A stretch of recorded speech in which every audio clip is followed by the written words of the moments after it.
বিসমিল্লাহির রহমানির রহিম। নবম দশম শ্রেণীর প্রিয় শিক্ষার্থীবৃন্দ, সবাইকে শুভেচ্ছা জানিয়ে শুরু করছি। নবম দশম শ্রেণীর সাধারণ গণিতের সাধারণ গণিতের 17তম অধ্যায় পরিসংখ্যানের আজ হচ্ছে 8 নাম্বার লেকচার। আজকে আমি আলোচনা করব গ্রাফ নিয়ে। গ্রাফ নিয়ে, যেমন গ্রাফ, পরিসংখ্যানের গ্রাফ নিয়ে আলোচনা করব। গত 7টা লেকচারে আমি গড়, মধ্যক, মধ্যমা বা মধ্যক এবং প্রচুরক, এই 3টা টপিক নিয়ে আমি আলোচনা করেছি। আজকে আলোচনা করব আমি গ্রাফ নিয়ে। তো গ্রাফে আমাদের 3 ধরনের গ্রাফ আঁকতে হয়। কি করতে হয়? 3 ধরনের গ্রাফ অঙ্কন করতে হয়। তো গ্রাফ 3 ধরনের।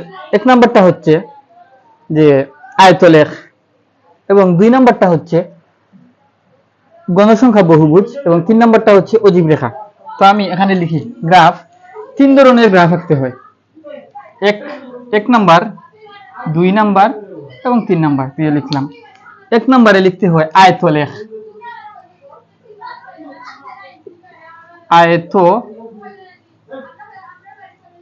1 নাম্বারে লিখতে হয় কি? আয়তলেখ। এবং 2 নাম্বারে লিখতে হয় গণসংখ্যা বহুভুজ,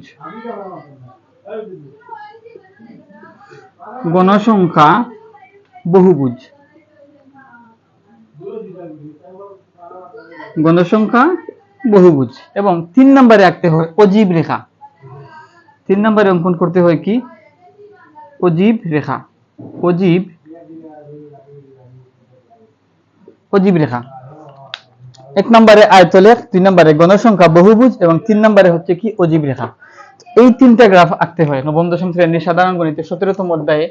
এই 3 ধরনের গ্রাফের যে কোনো একটা দিতে পারে, অথবা একাধিকও দিতে পারে, অথবা 3টেই দিতে পারে। তো সাধারণত একটা প্রশ্ন যখন উদ্দীপক যখন থাকে, তখন উদ্দীপকের ঘ নাম্বারে আয়তলেখ, গণসংখ্যা বহুভুজ অথবা অজীব রেখা, এই 3টা থেকে যে কোনো একটা দেয়। তো আমরা 3টেই আকার কিভাবে আঁকতে হয় দেখবো। 3টা আঁকা আসলে একেবারেই সহজ। তো এই 3টা গ্রাফের বাইরে আর কোনো গ্রাফ নাই, এই 3টা গ্রাফই আসে।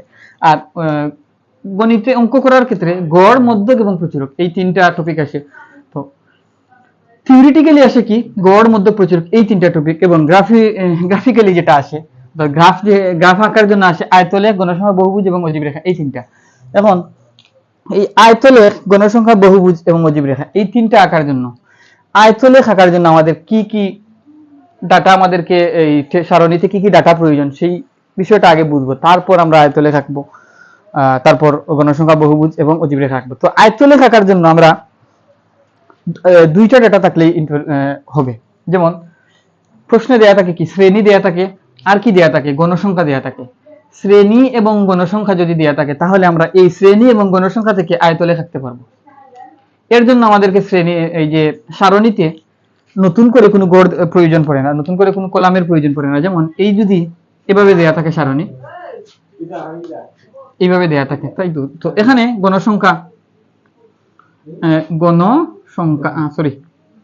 এখানে কি দেয়া থাকে? একটা থাকে কি? শ্রেণী, একটা শ্রেণী, আর আরেকটা কি? গণসংখ্যা, যেটাকে আমরা এফআই দ্বারা প্রকাশ করি। এফআই, এই 2টা বিষয় থাকলে, এই 2টা টপিক থাকলেই, এই 2টা সারণীতে এই 2টা কলাম যদি থাকে, এই 2টা কলাম, এই খাড়া গুলাকে কলাম বলা হয়, আর লম্বা যেগুলা থাকে এগুলাকে সারি বলা হয়। তো এই 2টা কলাম, শ্রেণীর কলাম এবং গণসংখ্যার কলাম, এই 2টা কলাম যদি থাকে, তাহলে আমরা এই আয়তলেখ আঁকতে পারবো, আয়তলেখ আঁকতে পারবো। তো এখানে কিন্তু একটা প্রশ্ন আছে, যেমন শ্রেণী 2 ধরনের হয়। শ্রেণী হয় কয় ধরনের? 2 ধরনের।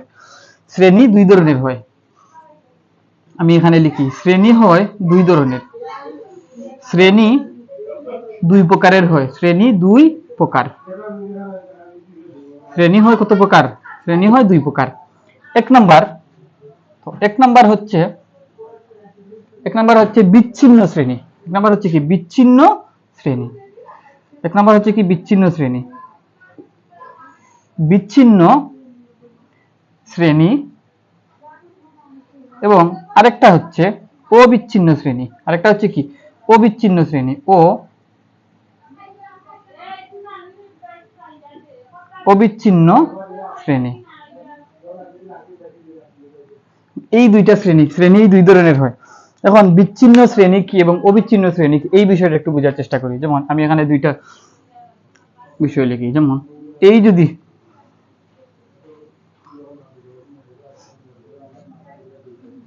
এখানে আমি লিখি যে এটা কি শ্রেণী, এইটা শ্রেণী, আর এইটা হচ্ছে গণসংখ্যা, যেটাকে আমি এফআই দ্বারা লিখলাম। তো শ্রেণীটা যদি এমন থাকে, যেমন 10, আমি ইংরেজিতে লিখি 10 থেকে 10 থেকে না দিই 11 থেকে দিই, যেমন 11 থেকে 20 একটা, তারপর 21 থেকে 30 দুইটা, তারপর 31 থেকে 40 তিনটা, 41 থেকে 50, এই হচ্ছে 4টা শ্রেণী দিলাম। এই 4টা শ্রেণী দিলাম। এখন আমরা এখানে জানি কি এই 11 হচ্ছে 11 থেকে 20, ওই যে শ্রেণী, ওই শ্রেণীর ওই যে শ্রেণীটা আছে 11 থেকে 20, যে শ্রেণীটা আছে, এই যে শ্রেণীটা আছে, এই শ্রেণীর এই 11 হচ্ছে, এই 11টা হচ্ছে কি উচ্চ সীমা, 11টা হচ্ছে কি, সরি 11টা হচ্ছে 11টা ছোট মান আর 20টা হচ্ছে বড় মান। তাহলে যেহেতু এটা 11 ছোট মান, এটা হচ্ছে কি, এটা হচ্ছে নিম্ন সীমা, এটা হচ্ছে নিম্ন সীমা, শ্রেণীর নিম্ন সীমা, এটা হচ্ছে কি শ্রেণীর নিম্ন সীমা, নিম্ন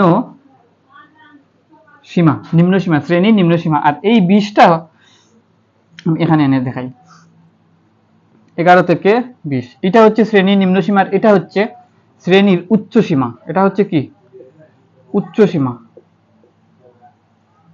এটা হচ্ছে উচ্চ সীমা, আর এটা হচ্ছে কি নিম্ন সীমা, এটা হচ্ছে নিম্ন সীমা, এটা হচ্ছে নিম্ন সীমা, আর এটা হচ্ছে উচ্চ সীমা। তাহলে একটা শ্রেণীর নিম্ন সীমা আর উচ্চ সীমা কি চিনলাম। এরপরে পরের শ্রেণীতে যদি 21 থেকে 30, এইখানে 21 থেকে 30 যে শ্রেণী আছে, এই শ্রেণীতে উচ্চ সীমা হচ্ছে 30 এবং নিম্ন সীমা হচ্ছে 21। তাহলে এই দুইটা শ্রেণীর উচ্চ সীমা নিম্ন সীমা আলোচনা। তো প্রত্যেকটা শ্রেণীতে এটা হচ্ছে কি 31 থেকে 40 এর যদি বিবেচনা করি, তাহলে এখানে 31 হচ্ছে নিম্ন সীমা এবং 40 হচ্ছে উচ্চ সীমা। 31 থেকে 40 শ্রেণীর নিম্ন সীমা হচ্ছে 31 এবং উচ্চ সীমা হচ্ছে 40, বুঝলাম। এবং এখানেও তাই, এখানে 41 থেকে 50 এর নিম্ন সীমা হচ্ছে 41, উচ্চ সীমা হচ্ছে 50। এখন এখানে একটা বিষয় দেখতে পাচ্ছি যে আমি প্রথম শ্রেণী এবং দ্বিতীয় শ্রেণী, এই দুইটা শ্রেণীকে যদি আমি একটা বৃত্তের ভিতর আনি, একটা বৃত্তের ভিতর আনলে দেখা যাচ্ছে প্রথম শ্রেণীর উচ্চ সীমা কত, প্রথম শ্রেণীর উচ্চ সীমা হচ্ছে 20, এবং দ্বিতীয় শ্রেণীর নিম্ন সীমাটা কত, এই দুইটা যদি আমি চিন্তা করি, আমি লাল কালি দিয়ে দেখাই, এইটা এইটা এইটা। প্রথম শ্রেণীর উচ্চ সীমা 20, দ্বিতীয় শ্রেণীর নিম্ন সীমা কত 21, দ্বিতীয় শ্রেণীর নিম্ন সীমা হচ্ছে 21। তাহলে প্রথম শ্রেণীর উচ্চ সীমা এবং দ্বিতীয় শ্রেণীর নিম্ন সীমা, এই দুইটার মধ্যে কি আছে, মিল আছে। প্রথম শ্রেণীর উচ্চ সীমা 20, দ্বিতীয় শ্রেণীর নিম্ন সীমা 21, অর্থাৎ মিল নাই। মিল নাই মানে কি, প্রথম শ্রেণীর উচ্চ সীমা এবং দ্বিতীয় শ্রেণীর নিম্ন সীমার মধ্যে মিল নাই, তার মানে এই যে শ্রেণী সীমাটা, এটা হচ্ছে কি বিচ্ছিন্ন শ্রেণী সীমা, অর্থাৎ আলাদা, বিচ্ছিন্ন শ্রেণী সীমা, অর্থাৎ বিচ্ছিন্ন করা। কিভাবে বিচ্ছিন্ন করা, প্রথম শ্রেণীর উচ্চ সীমা এবং দ্বিতীয় শ্রেণীর নিম্ন সীমা একটা একটা থেকে কি বিচ্ছিন্ন।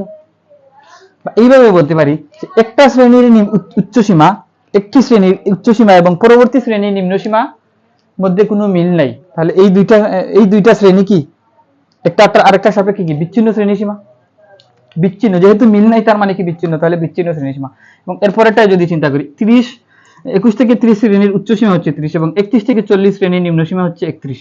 তাহলে এই শ্রেণীর উচ্চ সীমা 30 এবং তার পরবর্তী শ্রেণীর নিম্ন সীমা হচ্ছে 31। তাহলে এখানে উচ্চ সীমা 30, পরবর্তী শ্রেণীর নিম্ন সীমা 31, এই যে 30 31, একটা শ্রেণীর উচ্চ সীমা এবং পরবর্তী শ্রেণীর নিম্ন সীমা, এটার মধ্যে কি নাই, মিল নাই, তার মানে এটা বিচ্ছিন্ন শ্রেণী সীমা।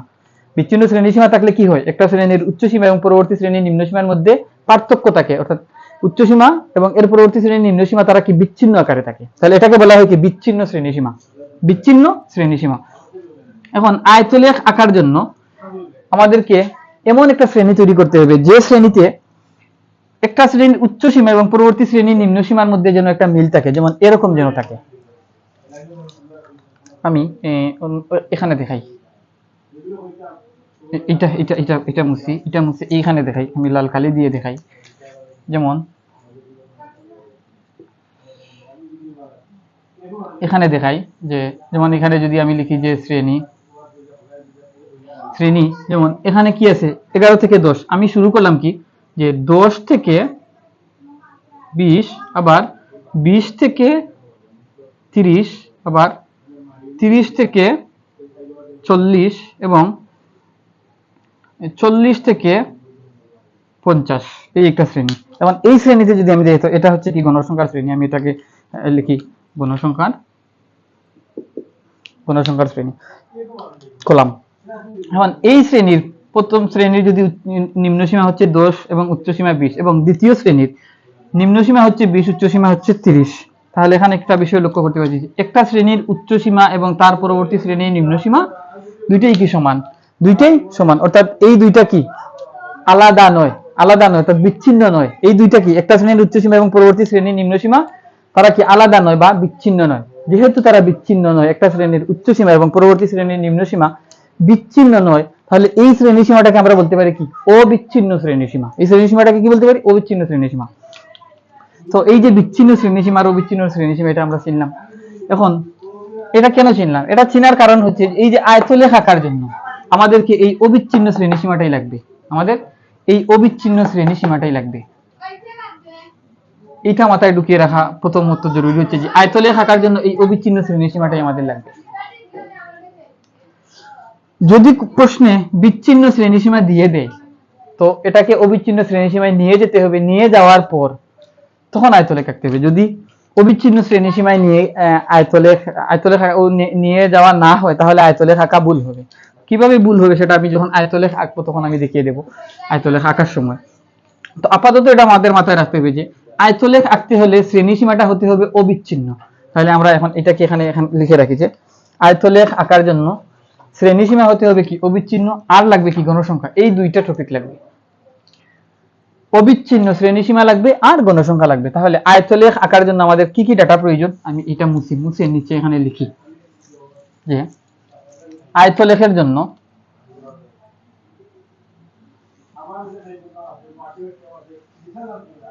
এখানে লিখি যে এক নাম্বার আয়তলেখ। আমি এখানে 3টা পয়েন্ট এখানে লিখবো। এখানে আয়তলেখে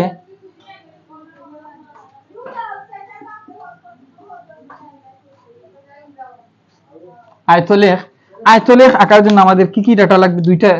দুইটা জিনিস লাগবে। একটা হচ্ছে কি অবিচ্ছিন্ন শ্রেণী সীমা, আর আরেকটা হচ্ছে এখানে লিখে দিই আমি, এটা হচ্ছে কি অবিচ্ছিন্ন শ্রেণী সীমা, একটা অবিচ্ছিন্ন শ্রেণী সীমা ও অবিচ্ছিন্ন শ্রেণী সীমা, অবিচ্ছিন্ন শ্রেণী সীমা, এই একটা লাগবে। আর আরেকটা লাগবে কি গণসংখ্যা। তো গণসংখ্যা তো অবশ্যই লাগবে, তারপর আমি ভদ্রতার খাতিরে ফর্মালিটির জন্য লিখে দিই, একটা লাগবে কি গণসংখ্যা।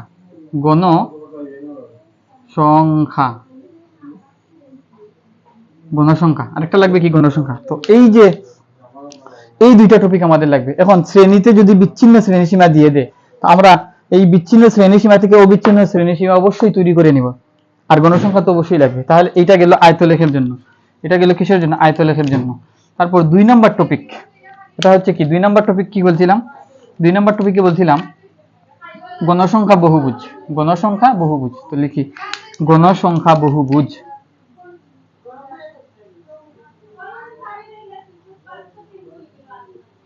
গণসংখ্যা বহুভুজ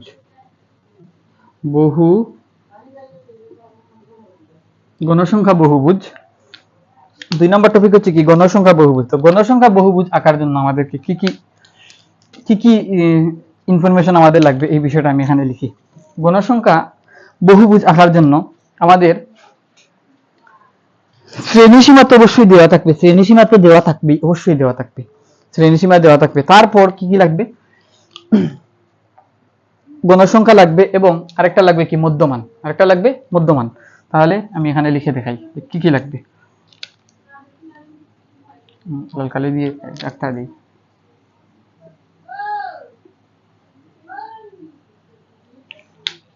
একটা হচ্ছে শ্রেণীসীমা। এখন বিচ্ছিন্ন হলেও চলবে, অবিচ্ছিন্ন হলেও চলবে, এটা কোনো বিষয় না। শ্রেণীসীমা, এটা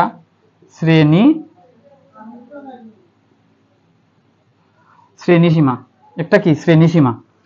এবং 2 নম্বরে লাগবে গণসংখ্যা। তো গণসংখ্যা লাগবে, আমি এটা লিখি এখানে যে গণসংখ্যাও আমাদের লাগবে। তো 2 নম্বরে লাগবে কি গণসংখ্যা। 2 নম্বরে কি লাগবে গণসংখ্যা,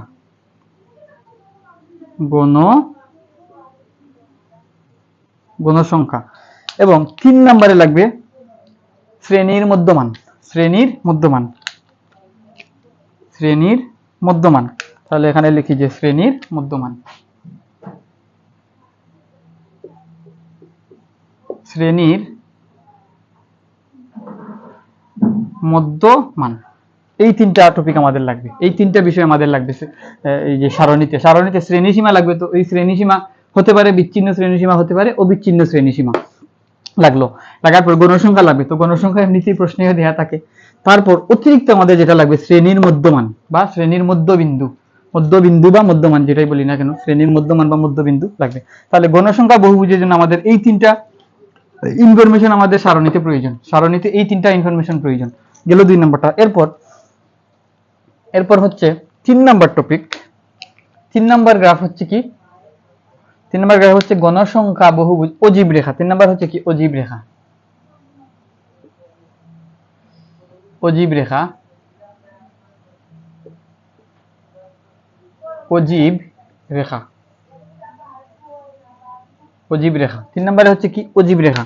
তো এই অজীব রেখা আঁকার জন্য আমাদের প্রয়োজন কি, সারণীতে গণসংখ্যা দেয়া থাকে, ওটা তো লাগবেই, গণসংখ্যা লাগবে। আর শ্রেণী দেয়া থাকে, শ্রেণী দেয়া থাকে, গণসংখ্যা দেওয়া থাকে, তারপর বাকিগুলো আমাদের নিতে হবে। তো এই 2টা জিনিস মাস্ট বি লাগে। আমি এটাকে এইভাবে না লিখে এই নিচে নিচে এইভাবে লিখি। 1 নম্বরে কি লাগে, 1 নম্বরে শ্রেণীসীমা, 1 নম্বরে শ্রেণীসীমা, শ্রেণীসীমা। এবং 2 নম্বরে লাগে কি গণসংখ্যা, 2 নম্বরে লাগে গণসংখ্যা, গণসংখ্যা। এবং 3 নম্বরে লাগে, 3 নম্বরে লাগে আমাদের গণসংখ্যা। এবং এরপর লাগে কি ক্রমযোজিত গণসংখ্যা, ক্রমযোজিত গণসংখ্যা। এটাকে আগে লিখি আর মধ্যমান পটে লিখি, ক্রমযোজিত গণসংখ্যা। তারপর লাগে কি ক্রমযোজিত গণসংখ্যা, ক্রমযোজিত গণসংখ্যা, ক্রমযোজিত গণসংখ্যা, ক্রমযোজিত গণসংখ্যা বা যোজিত গণসংখ্যা। এবং 4 নম্বরে লাগে শ্রেণীর মধ্যমান, 4 নম্বরে লাগে কি শ্রেণীর মধ্যমান, মধ্যমান, শ্রেণীর মধ্যমান। এই 4টা জিনিস লাগে। তো আমি এটাকে রুজ করে মনে রাখার চেষ্টা করি। প্রথমে আয়তলেখ, তারপর গণসংখ্যা বহুভুজ, তারপর অজীব রেখা। এই 3টা গ্রাফ আমাদের লাগে, এই 3টা গ্রাফ আমাদের আঁকতে হয়। এই 3টা গ্রাফ আঁকতে গিয়ে আমরা প্রথমে আয়তলেখ আঁকবো। ধরো আয়তলেখ আঁকবো। তো আয়তলেখ আঁকার জন্য আমাদের কি কি ইনফরমেশন প্রয়োজন, আয়তলেখ আঁকার জন্য আমাদের প্রয়োজন হচ্ছে কি শ্রেণীসীমা এবং গণসংখ্যা। এই 2টা ইনফরমেশন থাকলে আমরা আয়তলেখ আঁকতে পারি। দেখো এখানে আমাদের ইনফরমেশন দরকার কয়টা, 2টা। এখানে ইনফরমেশন দরকার 2টা, এখানে 2টা ইনফরমেশন দরকার, আর এখানে 3টা ইনফরমেশন দরকার, আর এখানে 4টা ইনফরমেশন দরকার। এখানে কি 4টা ইনফরমেশন দরকার, 2টা 3টা 4টা। তো এই আয়তলেখে 2টা ইনফরমেশন, গণসংখ্যায় 3টা ইনফরমেশন, অজীব রেখায় 4টা ইনফরমেশন। কি 2 3 4, অজীব আয়তলেখ, গণসংখ্যা বহুভুজ, অজীব রেখা 2 3 4। তো 2টা কি কি আয়তলেখে 2টা ইনফরমেশন দরকার, একটা হচ্ছে কি অবিচ্ছিন্ন শ্রেণীসীমা, আর আরেকটা হচ্ছে কি গণসংখ্যা। আয়তলেখের শ্রেণীসীমা যদি বিচ্ছিন্ন থাকে তাহলে অবিচ্ছিন্ন করে নিতে হয়। তো অবিচ্ছিন্ন কিভাবে করতে হয় সেটা আমি অঙ্ক করার সময় দেখিয়ে দেব। এবং গণসংখ্যা লাগে এই 2টা। এরপর গণসংখ্যা বহুভুজে আমাদের লাগে ইনফরমেশন 3টা। একটা হচ্ছে কি শ্রেণীসীমা। এখন এই শ্রেণীসীমাটা বিচ্ছিন্ন হতে পারে, অবিচ্ছিন্ন হতে পারে, এটা কোনো বিষয় না। তারপর গণসংখ্যা, তো গণসংখ্যা প্রশ্নে শ্রেণীসীমার গণসংখ্যায় 2টা দেয়া থাকে। অতিরিক্ত আমাদেরকে বের করে নিতে হয় শ্রেণীর মধ্যমানটা, শ্রেণীর মধ্যমানটা বের করে নিতে হয়। তাহলে শ্রেণীসীমা আর গণসংখ্যা, শ্রেণীসীমার গণসংখ্যা আয়তলেখেও লাগতেছে, গণসংখ্যায় লাগতেছে। ভালো করে দেখো, আয়তলেখেও শ্রেণীসীমা আর গণসংখ্যা লাগে, আবার গণসংখ্যা বহুভুজেও শ্রেণীসীমা লাগে, আবার গণসংখ্যা লাগে। তাহলে এই 2টা ইনফরমেশন এই আয়তলেখের ক্ষেত্রে প্রযোজ্য, গণসংখ্যার ক্ষেত্রে, গণসংখ্যা বহুভুজের ক্ষেত্রে প্রযোজ্য। কিন্তু গণসংখ্যা বহুভুজে আর একটা বিষয় অতিরিক্ত লাগে, সেটা হচ্ছে কি শ্রেণীর মধ্যমান, শ্রেণীর মধ্যমান। আর এখানে একটা জিনিস হচ্ছে কি শ্রেণীসীমার ক্ষেত্রে কি অবিচ্ছিন্ন শ্রেণী সীমাটা লাগে, আর এখানে বিচ্ছিন্ন অবিচ্ছিন্ন ম্যাটার করে না। তারপর এখন অজীব রেখাতে যাই। অজীব রেখাতে গিয়ে দেখতে পাচ্ছি যে আয়তলেখার যে যে ইনফরমেশন গুলা দরকার, এই দুইটা ইনফরমেশন অজীব রেখাতেও লাগে। আয়তলেখার ইনফরমেশন গণসংখ্যা বহুভুজে লাগছে, অজীব রেখাতেও লাগছে, লাগুক। এবং গণসংখ্যা বহুভুজে কি ছিল? শ্রেণীর মধ্যমান ছিল। অজীব রেখায়ও শ্রেণীর মধ্যমান লাগে, অজীব রেখায়ও শ্রেণীর মধ্যমান লাগে। অর্থাৎ গণসংখ্যা বহুভুজ আঁকতে যেই যে ইনফরমেশন আমার দরকার, অজীব রেখা আঁকতে গিয়ে আমার সেই ইনফরমেশন গুলা লাগে। আর একটা ইনফরমেশন অতিরিক্ত লাগে, সেটা হচ্ছে ক্রমযোজিত গণসংখ্যা, ক্রমযোজিত গণসংখ্যা। তো এইভাবে মার্জ করে বিষয়টাকে মুখস্থ রাখা যায়। আয়তলেখ আঁকতে আমাদের কি প্রয়োজন? শ্রেণীসীমা এবং গণসংখ্যা। আবার গণসংখ্যা বহুভুজ আঁকতে গিয়েও আমাদের শ্রেণীসীমা এবং গণসংখ্যা প্রয়োজন। আবার অজীব রেখা আঁকতে গিয়েও আমাদের শ্রেণীসীমা এবং গণসংখ্যা প্রয়োজন। তাহলে এই দুইটা টপিক, এই যে দুইটা টপিক, এই দুইটা টপিক প্রত্যেকটা গ্রাফই প্রয়োজন, প্রত্যেকটা গ্রাফই আমাদের প্রয়োজন। তাহলে আমি এটাকে একটু মার্ক করে রাখি। এই দুইটা টপিক আমাদের প্রত্যেকটা গ্রাফেই প্রয়োজন, এই যে এইটা এবং এইটা। শ্রেণীসীমা গণসংখ্যা, শ্রেণীসীমা গণসংখ্যা, শ্রেণীসীমা গণসংখ্যা, এই দুইটা টপিক, এই দুইটা ইনফরমেশন আমাদের আয়তলেখেও লাগছে, গণসংখ্যা বহুভুজেও লাগছে, অজীব রেখাতেও লাগছে, তিনটা টপিকেই আমাদের লাগছে।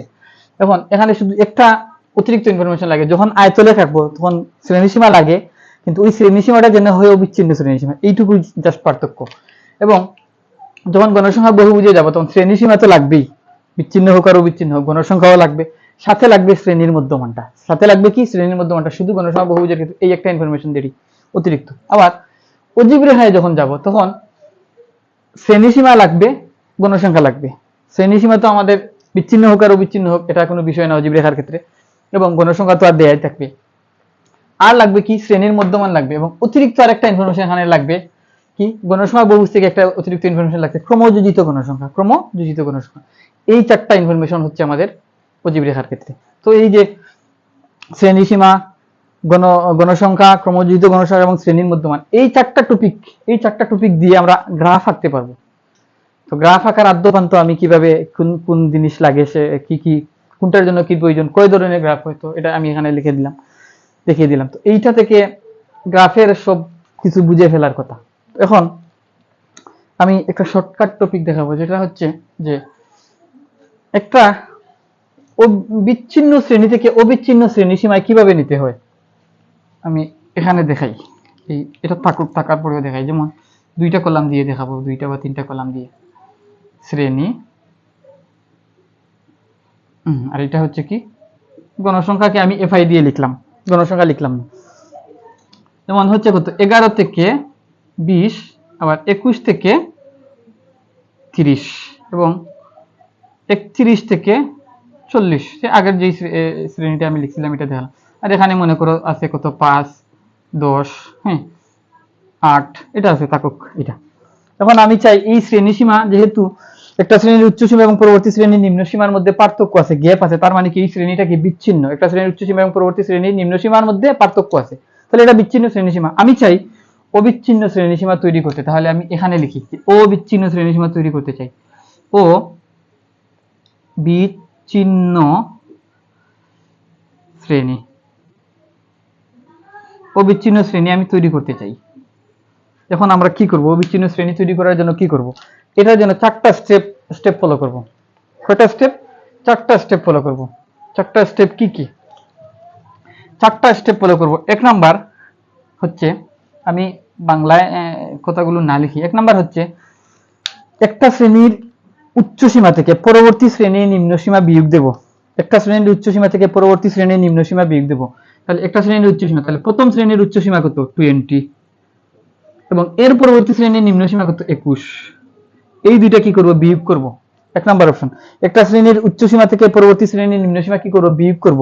তো বিয়োগ করলাম 20 থেকে, একটা শ্রেণীর উচ্চ সীমা 20, তার পরবর্তী শ্রেণীর নিম্ন সীমা হচ্ছে 21, তাহলে 20 থেকে 21 বিয়োগ করলাম। বিয়োগ করলে 20 থেকে যদি 21 বিয়োগ করি তাহলে বিয়োগফল হয় কত? -1।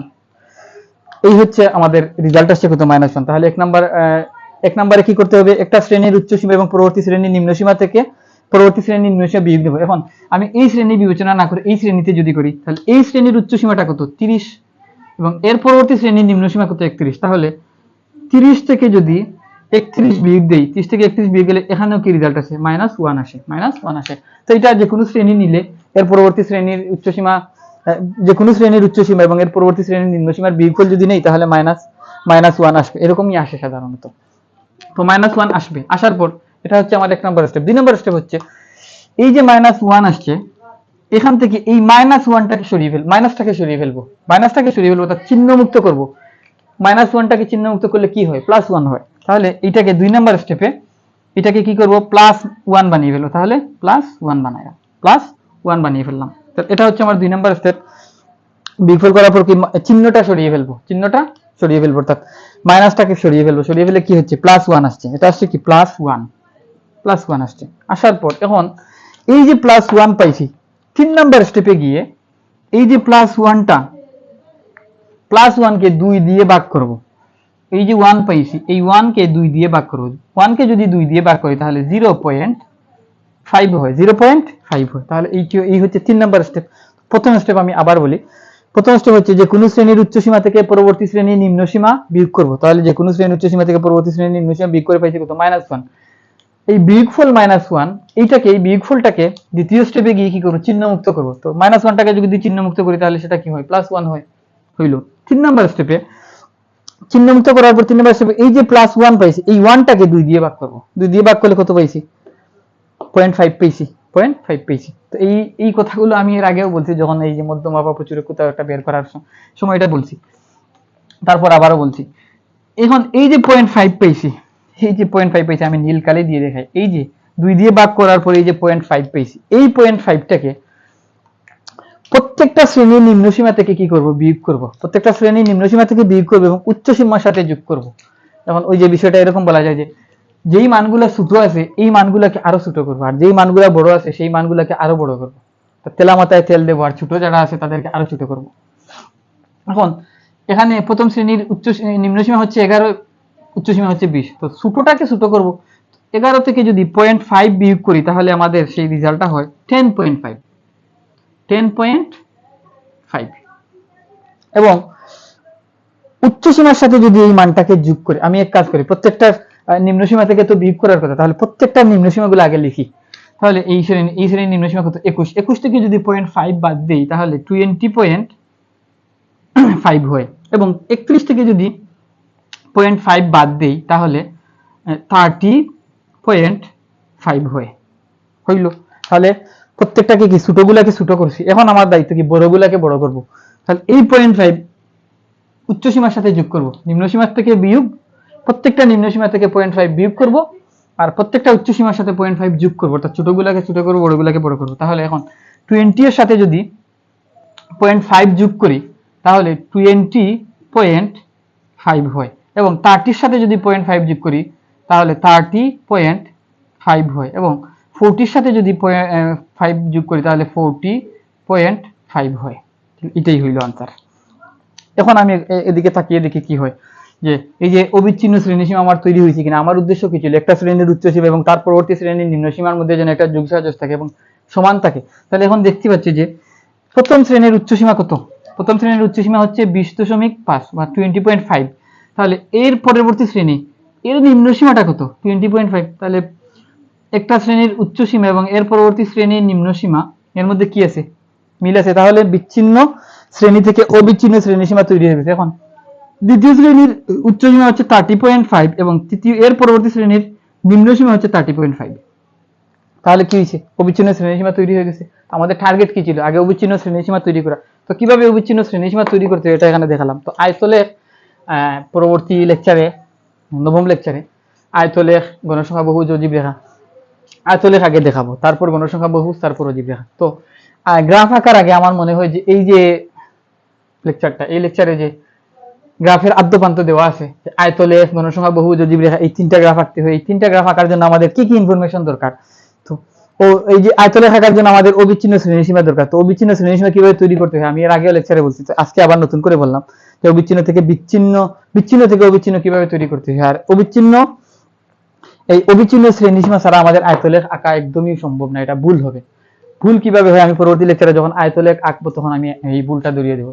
তো আজকে আর অঙ্ক টঙ্ক করাবো না, আজকে গ্রাফ আঁকার জন্য, গ্রাফের জন্য আমার মনে হয় এই লেকচারটা খুব ইম্পর্টেন্ট গ্রাফ বুঝার ক্ষেত্রে। তো যদি এই বিষয়টা যদি আমরা বুঝে থাকি তাহলে গ্রাফগুলো আমরা অনায়াসে আঁকতে পারবো। এই গ্রাফ পারে না বিধায় পরীক্ষার্থীরা পরীক্ষায় 2টা প্রশ্নের আনসার 20 মার্ক কমন থাকার পরও দিয়ে আসতে পারে না। তো এখানে গণিতে ফাঁস করার জন্য এই পরিসংখ্যানটাই আমার কাছে মনে হয় সবচেয়ে উত্তম পন্থা। পরিসংখ্যান সম্পর্কে যদি আমাদের বেসিক ধারণা, বেসিক থেকে প্রো লেভেলে আর 9 10 আর কি আছে পরিসংখ্যানে, এই 3টা গড় মধ্য প্রচুরক আর গ্রাফের ক্ষেত্রে আয়তলেখ, তারপর কি গণসংখ্যা, বহুভুজ আর অজীব রেখা, এই 3টে আছে। তো এই 6টা টপিক থেকেই ঘুরিয়ে পিছিয়ে প্রশ্ন করে। তো এর বাইরে তো আর প্রশ্ন করার কোনো অপশন নাই, যেহেতু এই 6টা টপিক নিয়েই আলোচনা করছে। তো এইগুলো স্টুডেন্টরা পারে না, এই বিষয়গুলো স্টুডেন্টরা পারে না। তো আরো কিছু ইনফরমেশন আছে, যেমন প্রাথমিক উপাত্ত থেকে কিভাবে ওই এটাকে সারণীতে নিয়ে আসতে হয়, শ্রেণীসীমা, এই যে পরিসর, শ্রেণী সংখ্যা নির্ণয়। তো এইগুলা আমি এখনো যদিও বলি নাই, তো অঙ্ক করতে সময় পরবর্তীতে যখন অঙ্ক আসবে, ডাকের অঙ্ক যখন বইয়ের করবো তখন আসবে, যখন তখন আমি বলবো বাকি টপিক গুলা, তখন নিয়ে আলোচনা করবো। আর 2-1টা বিষয় বাকি আছে, যে টেলি আঁকা, এই যে ক্লাস 5-এর স্টুডেন্টরা টেলি আঁকতে পারে, তো 9 10 এর অনেক স্টুডেন্ট এটা পারে না। তো এটা আসলে বড় দুঃখের একটা বিষয়, যখন স্টুডেন্টদেরকে পড়াই তখন যখন দেখতে পারে যে এই বিষয়টা কেউ বুঝতে পারে কিন্তু আঁকতে পারে না। টেলি কি বুঝতে পারে, ওই যে দা রিটার্ন এটাই হচ্ছে টেলি, কিন্তু কিভাবে আঁকতে হয় এই বিষয়টা তারা পারে না। তো এটা দেখবো পরবর্তী লেকচারে, গ্রাফ যখন আঁকবো তখন ইনশাল্লাহ দেখবো। তো এ পর্যন্ত সবাইকে ধন্যবাদ জানিয়ে বিদায় নিচ্ছি। আসসালামু আলাইকুম।